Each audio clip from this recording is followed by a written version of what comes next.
Pessoal, tudo bem?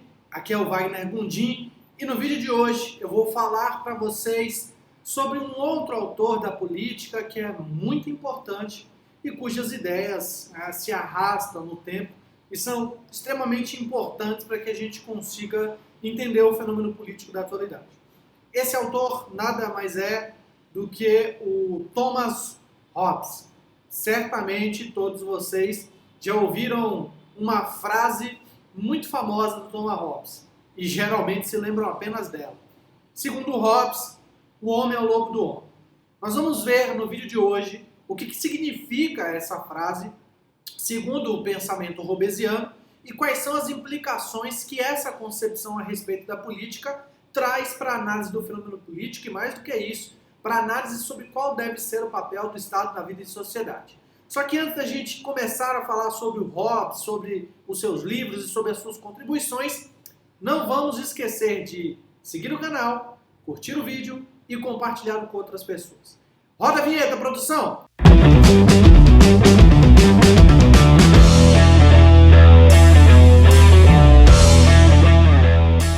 Bom, Thomas Hobbes, assim como Jean-Jacques Rousseau e o John Locke, eles são autores que se enquadram dentro de algo que nós chamamos de contratualismo.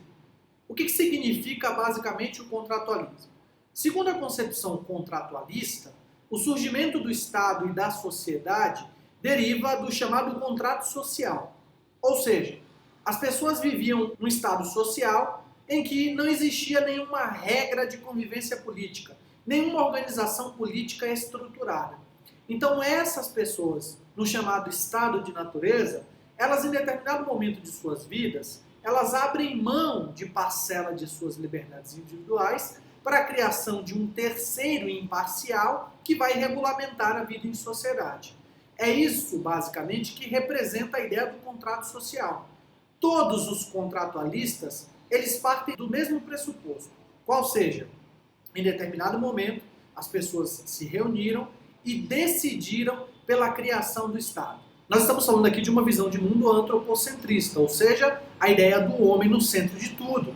Então, sob essa visão, o Estado não surge naturalmente por questões que não dependem da vontade humana. Segundo os contratualistas, o Estado surge porque os homens, em determinado momento, decidiram que ele deveria surgir. E é óbvio que nós estamos falando aqui de um contrato social que é hipotético, porque não se tem registro e não se tem, segundo os contratualistas, a visão de que os homens de fato se reuniram e assinaram um contrato social. Tá? Por que eu falo da importância do contratualismo para a gente conseguir entender Hobbes? Porque a chave para compreender todo o sistema político hobbesiano está no chamado estado de natureza. Então, o que é basicamente o estado de natureza? Nada mais é do que o estado existente antes do contrato social. Ou seja, segundo Hobbes, antes de viver sob a égide de um contrato social organizando a sociedade e criando a figura do Estado, Hobbes vai dizer que as pessoas viviam num claro estado de guerra. Então esse estado de natureza, que é um estado pré-contrato social, segundo Hobbes, é um estado marcado pela possibilidade de guerra. Essa, inclusive, é a visão pessimista de Hobbes com relação ao homem. Daí a expressão e as frases que atribuem a Hobbes a ideia de que o homem é o lobo do homem. Ou seja, o homem tende a destruir o outro como forma de autopreservação. Mas por que o Hobbes pensa dessa forma?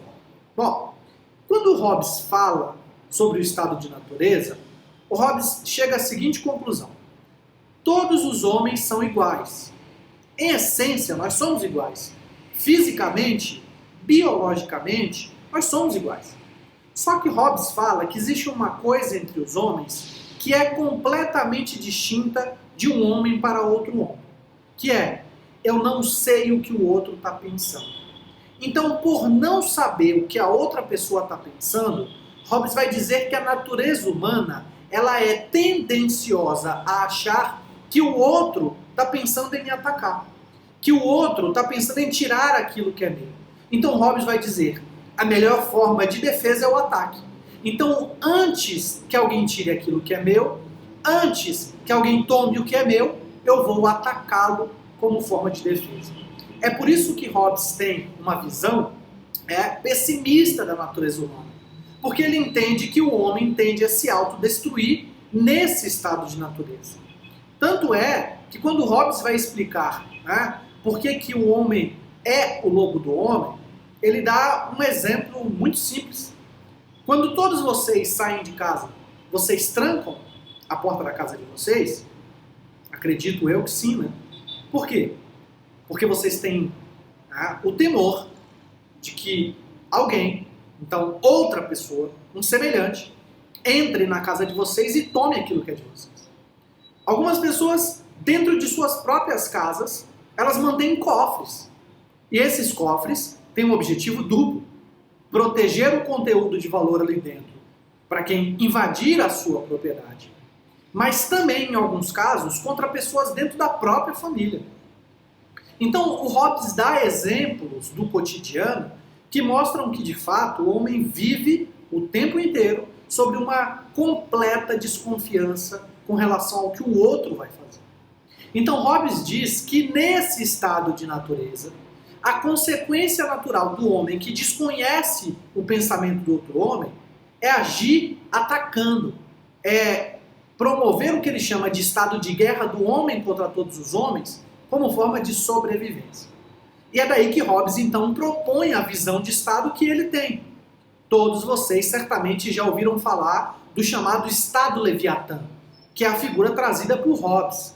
O Leviatã é um monstro bíblico, narrado lá no livro de Jó, mas também em outras partes da Bíblia, que representa a figura de um monstro marinho, com muitas cabeças, com várias couraças, e que significa basicamente um monstro que é temido por tudo e por todos.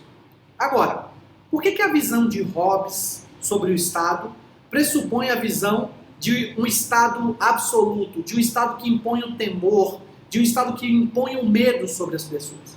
Bom, como Hobbes parte do pressuposto de que a natureza humana é uma natureza que tende à autodestruição, Hobbes entende que a única forma de evitar um colapso e, consequentemente, o estado de guerra do homem contra todos os homens é a figura de um Estado absoluto. Ele vai dizer que um Estado absolutista, cujo poder esteja concentrado nas mãos de uma única pessoa, ele tende a evitar o estado de guerra do homem contra todos os homens. E o raciocínio do Hobbes é muito interessante, se nós pararmos para pensar, porque ele fala da seguinte forma: bom, com o Estado, eu ainda não sei o que o outro está pensando. Só que com a existência de um Estado ditando normas, ditando regras, estabelecendo padrões de conduta que, se desrespeitados, vão gerar a chamada sanção, ou seja, a punição pelo Estado, Hobbes vai dizer que as pessoas, sob a batuta de um Estado Leviatã, elas vão se sentir de alguma forma pressionadas a respeitar as regras existentes. Então Hobbes diz que o Estado Leviatã vai, portanto, minimizar ou solapar, ou pelo menos reduzir esse estado de guerra do homem contra todos os homens. Então a visão do Estado em Hobbes é a visão de um Estado absolutista, de fato, de um Estado Leviatã, de um Estado que vai trazer sempre ou quase sempre a ideia de um poder absoluto. E aí, caminhando para o final, já que aqui a ideia é dar pílulas de política, por assim dizer, Hobbes fala duas coisas importantes: os conceitos de liberdade e de igualdade, e ele fala sobre a ideia do direito de propriedade.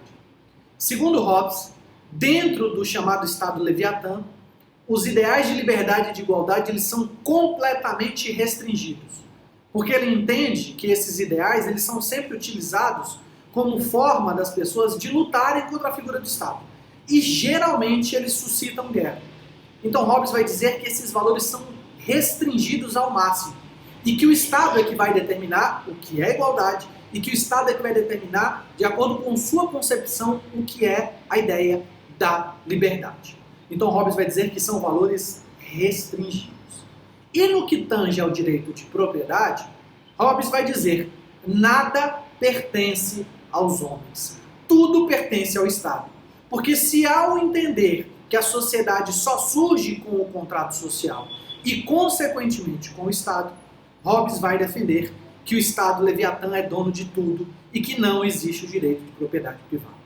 Conseguem agora entender quem de fato é o pai do absolutismo, o pai do autoritarismo? Nós vimos no vídeo anterior que não é Maquiavel.